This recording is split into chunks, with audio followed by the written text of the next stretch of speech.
Welcome सर्वांचं स्वागत आहे पराग सर्स मॅथ्स क्वेश्चनमध्ये.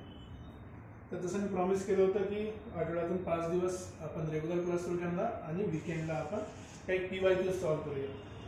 तर आपला लास्ट चॅप्टर झाला होता कॉम्प्लेक्स नंबर, त्याच्याशी रिलेटेडचा PYQ आहे. क्वेश्चन पाहून आधी ओळखायला येत नाही की कॉम्प्लेक्स नंबरशी रिलेटेड आहे. बघा क्वेश्चन बघा की एक A1 A2 A3 A8 with the vertices of a regular octagon. एक ऑक्टेगॉन आहे, ठीक आहे. ऑक्टेगॉनला किती साईड असतात? 8 साइड असतात, राइट. रेग्युलर ऑक्टेगॉन काढून बघू आपण कसं दिसेल. ठीक आहे, ऑक्टेगॉन काढू आपण regular.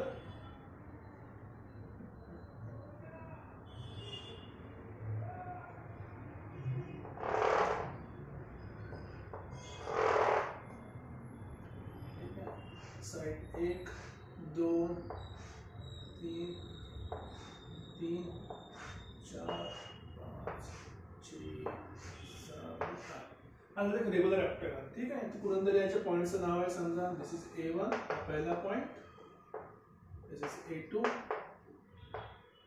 A3 A4 A5 A6 A7 A8. Okay, अजून आपण क्वेश्चन विषयी काही डिसाइड केलेलं नाही, फक्त जस्ट डायग्राम काढली आहे की vertices of a regular octagon lie on a circle of radius 2. Okay, हा रेडियस जो काय आहे, समजा कुठलाही नंबर घ्या, O पासून A I, कुठलाही I म्हणजे A1 A2 A3 A4, तुम्हाला जो वाटेल तुम्ही 1 घेऊ शकता, is equals to 2 radius. Okay, no problem. So next काय म्हणते, let P be a point on circle octagon वर नाही, P be a point on a circle and PI denote the distance between points P and AI. Okay, ठीक आहे. लक्षात ठेवा point कुठे आहे? सर्कल वर आहे, ऑक्टेगॉन वर नाही. तर सर्कल कुठलाही एक पॉइंट घ्या. चला अजून करू, इथे कुठेतरी आपला पॉइंट असेल, हा आपला, ठीक आहे. इथे P पॉइंट आहे, हा आपला P पॉइंट आहे. आपण काय म्हटलं, point on a circle and PI denote the distance between points P and AI. हे डिस्टन्स हे समजा हा, सॉरी, हा वाला डिस्टन्स किंवा हा A पासून डिस्टन्स किंवा या पॉइंट पासून डिस्टन्स किंवा या पॉइंट पासून डिस्टन्स. ओके, तर थोडं कॉम्प्लिकेटेड आहे, प्रत्येक पॉइंट सोबत डिस्टन्स काढतो म्हटलं. हे डिस्टन्स झालं. बेसिकली डायग्राम अशी आहे की एक सर्कल आहे आपल्याकडे, इथे पॉइंट P आहे आणि ऑक्टेगॉनच्या 8 पॉइंट पासून त्याचं डिस्टन्स घ्यायचं आहे.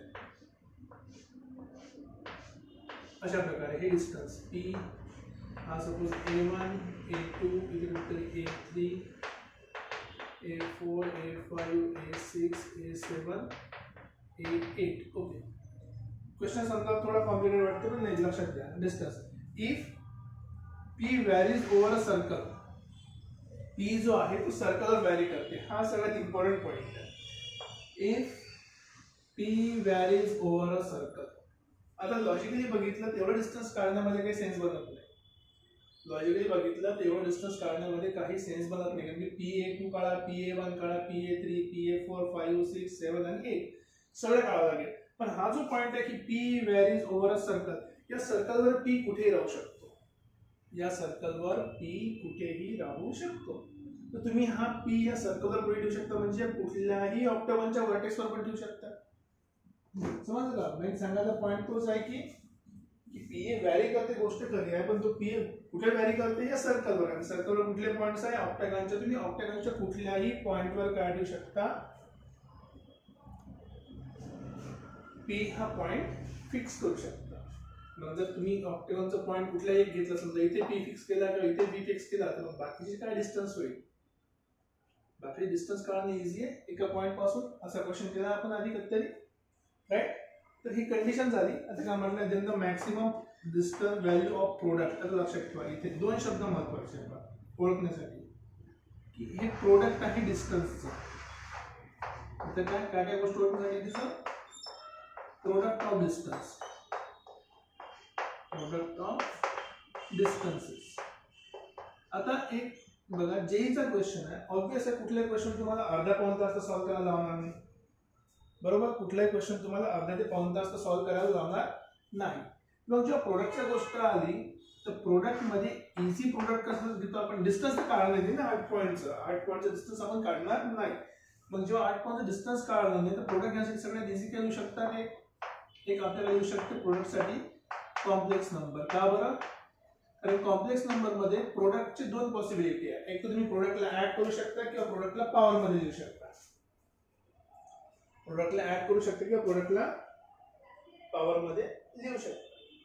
मग जर मी याला पूर्ण याला जर कॉम्प्लेक्स नंबर पकडला, पूर्ण याला जर काय पकडला कॉम्प्लेक्स नंबर, तर काय होणार बघा की हा पुढे कॉम्प्लेक्स नंबर आहे. ओरिजिन पासून स्टार्ट होऊन राहिला. हा जो पॉइंट आहे हा काय ऑक्टॅगॉनचा एक पार्ट आहे. म्हणजे जर मी काय म्हटलं की इफ, तर कंडिशन बघा, कंडिशन कशी आपण डिसाइड करतो. If z is a complex number, if z is a complex number and mod z equals to 2, कारण की z mod z equals to 2 म्हणजे काय, बेसिकली याला लिहायचा फॉर्मॅट काय झाला तर z minus 0 equals to 2. तर हे काय झालंय, it is a circle of radius 2. It is a circle of radius 2. एक आपल्याकडे दिलेला आहे, it is a circle of radius 2. पण याचे किती पार्ट केले आपण, 8 पार्ट केले. म्हणजे बेसिकली आपल्याला काय मिळालं, this is nothing but z to the power 8 is equals to 2 to the power 8. हा आपला कॉम्प्लेक्स नंबर झाला बेसिकली. कारण की किती पार्ट केले, 8 रूट्स. बघा इथे लिहिलंय देयर आर 8 पॉइंट्स. मी लॉजिक सांगतो का, there are 8 points and therefore 8 roots of z. मग आपण z to the power 8 is equals to काय लिहू शकतो, 2 to the power 8 लिहू शकतो है ना. 8 प्रोडक्टचं मल्टिप्लिकेशन करून पोहोचणार आपण वापस a पर्यंत पोहोचणार आहे. इझी काम आहे. किंवा तुम्ही असं पण लिहू शकता की z to the power 8 minus 2 to the power 8 is equals to product of 8 roots, जे वापस इथे येऊन पोहोचणार आहे. प्रोडक्ट ऑफ 8 रूट्स, इथून स्टार्ट केलं, एक प्रोडक्ट, दुसरं, तिसरं, चौथं, पाचवं, सहावं, सातवं, आठवं, रोटेट करून वापस a वर. This is nothing but z minus पहिला रूट अल्फा, z माइनस दुसरा root alpha square, z minus तिसरा root alpha cube and so on up to z minus alpha to the power 7. So that 7 एक problem है. z पासून start किया, z minus alpha पासून. Obvious आहे इथे एक जो पहिला रूट आपल्याकडे राहणार आहे, इथे 7 रूट याचे राहणार आहे आणि एक रूट आपला इथून इथपर्यंत z माइनस 2 राहणार आहे. z minus 2 right. लॉजिक समजलं का? आता परत एकदा एक्सप्लेन करतो मी. ठीक आहे, एक्सप्लेनेशन लक्ष द्या, एकदम सिंपलचं. आधी आपण फक्त डायग्राम काढून घेतली.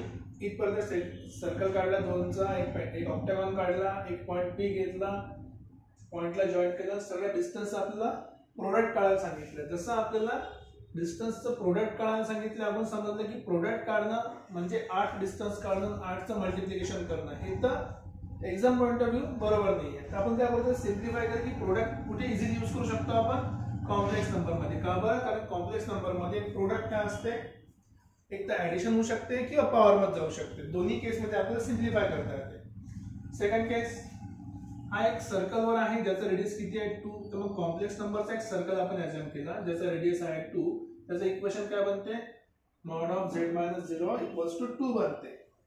मग या सर्कलचे किती पार्ट केले आपण ऑक्टॅगॉन आहे, तर 8 पार्ट केले. म्हणजे z to the power 8 equal to काय होणार, 2 टू द पॉवर 8. कारण की 2 into 2 into 2 into 2 into multiply केलं तर वापस 2 टू द पॉवर 8. सो आता आपण जाणार वापस या पॉइंट P पॉइंट डिस्टन्स काढण्यासाठी. लेट P पॉइंटची जी व्हॅल्यू ती आहे समजा काहीतरी इथे आहे आपल्याकडे. P पॉइंटचं इक्वेशन काय होणार, z माइनस 2 होणार. याचं डिस्टन्स काढायचं आहे, तर z माइनस 2 जर आपल्याला P पॉइंटचं घेतली आपण व्हॅल्यू, तर बाकीचे रूट्स किती आहे मग, z minus alpha, z minus alpha square, z minus alpha cube up to z to the power alpha 7. याचे टोटल 8 रूट आहेत. राईट. आता z माइनस 2 इक्वल टू 0 येईल त्या पॉइंटला, तर हे पण 0, हे पण 0. राईट. हे असं होऊ शकतं. आता आपण याच्यावर वापस आपल्याला माहित आहे की हा जो z पॉइंट आहे हा कशावर आहे, सर्कलवर आहे. सर्कलवर किती पॉइंट आपल्याकडे, ऑक्टॅगॉनचे 8 पॉइंट आहे. मग आपल्याकडे जर ऑक्टॅगॉनचा कोणताही रँडम पॉइंट काढायचा असता, so that any point, so any point on octagon Therefore इथे आपल्याला माहित पडलं की एनी पॉइंट ऑन ऑक्टॅगॉन काय होणार 2 times e to the power I theta 2 आपला रेडियस आणि पोलर फॉर्म. अजून मी अँगल नाही काढला. सो प्रत्येक ठिकाणी ऑक्टॅगॉनचा पॉइंट काय होणार 2 to the power so 2 into e to the power I theta. So therefore put z is equals to 2 into e to the power I theta 2 into e to the power I theta. ही आपल्याला condition आली z साठी. Easy काम आहे right. आपण calculate करूया. Okay z 2 minus e to the power I theta. आणि बघा हे का बरं असं लिहू शकतो मी पावर मी तुम्हाला आधी पण म्हटलं की पी पॉइंट हा व्हॅरी करते. तो इथे जर आला तर एक डिस्टन्स 2 3 4 5 6 आणि 7 ही 7च व्हॅल्यू येणार आहे. तर 1 2 3 4 5 6 7 व्हॅल्यू त्याचं काम पडणार नाही. कसं काय बघू ते आपण. तर बघा सो z झाला आपला 2 to the power e I theta त्याचा power 8 minus 2 to the power 8 equals to हा 2 e to the power I theta minus alpha 2 e to the power I theta minus alpha square so on 2 e to the power I theta minus alpha चा power 7. बघा हे alpha जे आहे हे हा alpha 0 आहे. हा alpha 1 alpha 2 alpha 3 alpha 4 alpha 5 alpha 6 alpha 7 असे 7 व्हॅल्यूज झाले आपल्या. हे डिस्टन्स आपण तेच आहे डिस्टन्सचा फॉर्म्युला आहे ना हा आणि त्याचं प्रोडक्ट घेतलं आपण. अजून याला सॉल्व करायचं बाकी आहे म्हणून. So 2 to the power 8 e to the power I 8 theta minus 2 to the power 8 is equals to बघा इथे पण सगळीकडे व्हॅल्यू आहे 2 सगळ्याकडे आहे. तर तुम्ही याला इझिली लिहू शकता. अच्छा एक हा आहे ना z minus 2 to the power I theta minus 2 right. आता आपल्याला प्रोडक्ट पाहिजे म्हणजे आपण काय करू सगळ्याचा मॉड्युलस घेऊ. इथे 180 नाही आहे हा I 8 थीटा आहे. तर मॉड्युलस घेऊ. टेकिंग मॉड आहे तर मॉड घेतलं कारण की मला काय पाहिजे फक्त डिस्टन्स पाहिजे. सो टेकिंग मॉड इथे पण मॉड आला आणि इथे या सगळ्यांचा पण मॉड्युलस आला. ओके तर मग जसं एक्सप्लेन केलं हे जे प्रत्येक पॉइंट आहे हे काय डिस्टन्स सिग्निफाय करते PA1 PA2 PA3 and so on to PA8. का बरं कारण की आता मॉड्युलस घेतलं. मॉड्युलसचा अर्थ काय होते डिस्टन्स. प्रोडक्ट मध्ये मॉड्युलसचा अर्थ प्रत्येकाचा सेपरेट मॉड्युलस. आपण मॉड्युलस आपण प्रत्येक मॉड्युलस काय होते डिस्टन्स. म्हणजे आपल्याला प्रोडक्ट काढायचं आहे ते कशाच्या बरोबर आहे या लेफ्ट हँड साइडच्या बरोबर आहे. इथे 2 टू दी पॉवर 8 कॉमन निघाला. आतमध्ये काय राहिलं e to the power I 8 theta. आता बघा एक साधीशी गोष्ट आहे 8 थीटा मायनस 1 आला इथे e to the power I 8 theta minus 1. आता बघा 8 e to the power I 8 theta हा 1 थीटा होता आपला अँगल कारण की आपण सांगितलं हा 1 थीटा होता आपला अँगल. असे किती थीटा आहे 1 2 3 4 5 6 7 8. वापस कुठे पोहोचलो 0 वर. वापस 0 वर पोहोचलो म्हणजे e to the power 0 theta घ्यावा लागेल right. e to the power 0 theta घ्यावा लागेल. e टू दी पॉवर तुम्ही 0 थीटा ठेवता म्हटलं ना तर कॉसचा फॉर्म्युला झाला तो.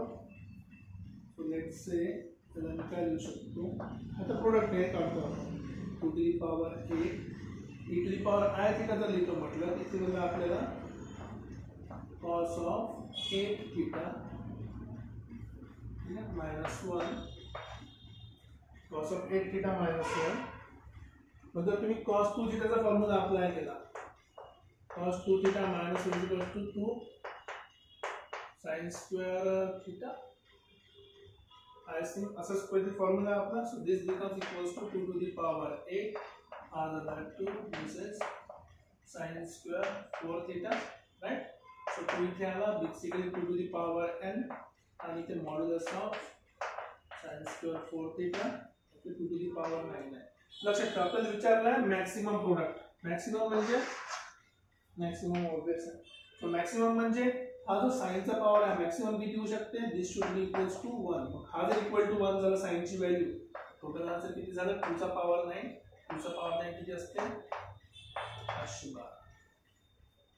अशा प्रकारे हा क्वेश्चन जरी थोडा दिसायला वाचायला समजायला कॉम्प्लिकेटेड वाटते पण तुम्ही एकदा बघून घ्या की बोर्डवर केवढं छोटं लिहिलं आहे. हा क्वेश्चन जरी मी सॉल्व्ह करताना 10 ते 15 मिनिटं लावले असतील पण क्वेश्चन मध्ये किती छोटासा क्वेश्चन आहे की बोर्डवर काय काय समजायचं लॉजिक होतं त्याच्या मागे की आपल्याला कंडिशन दिली तुम्ही जस्ट ॲज्युम करते कंडिशन काढली डायग्राम. जसं इथे मला एक समजलं की मला काय करायचं आहे प्रोडक्ट ऑफ डिस्टन्सेस तर डिस्टन्सेस घ्यायचा आहे. तर डिस्टन्ससाठी मी काय यूज केला प्रोडक्टसाठी मी प्रत्येक डिस्टन्स तर काढणार नाही म्हणून त्याला कॉम्प्लेक्स नंबरमध्ये घेऊन गेलो. कॉम्प्लेक्स नंबरमध्ये 2 रेडियसचा सर्कल आहे तर मॉड z = 2 झाला किंवा सेंटर पासून 2 चा. आता याच्यावर कुठलाही पॉईंट काय सिग्निफाय करते 2 e⁻I θ हा जो सर्कलचं इक्वेशन वर. ओके. आणि सेकंड इम्पॉर्टंट पॉईंट काय होता की p हा कशावर व्हॅरी करतो सर्कलवर व्हॅरी करतो. मग इथे जर मी पहिला पॉईंट पकडला तर माझा पहिला पॉईंट काय होणार z-2 पहिला पॉईंट आणि नंतर मग याला रोटेट करून अल्फा 1 अल्फा 2 अप टू 7 असे 8 प्रोडक्ट बनतील आणि हे आपले डिस्टन्स आहे. पण कधी जर ते सर्कलवर असतील तर सर्कलवर असण्यासाठी काय पाहिजे इक्वेशन. सो z = 2 e⁻I θ हा आपला काय होता एक नॉर्मल एक पॉईंट झेडचा. सो झेडची व्हॅल्यू पुट केली मॉड्युलस घेतला आणि याला सिम्पली सॉल्व्ह केलं. राईट. अशा प्रकारे आपण क्वेश्चन सॉल्व्ह करू शकतो जरी बोर्डवर एक्सप्लेन करायला वेळ लागला असेल पण क्वेश्चन 1 मिनिटाच्या आत मी 1 ते 2 मिनिटाच्या आत तुम्ही सॉल्व्ह करू शकता. राईट. तर काही डाऊट असेल तर कमेंट सेक्शनमध्ये लिहा. नसेल तर फारच चांगलं. भेटूया परत पुढच्या क्वेश्चनमध्ये. Till then take care. Bye bye.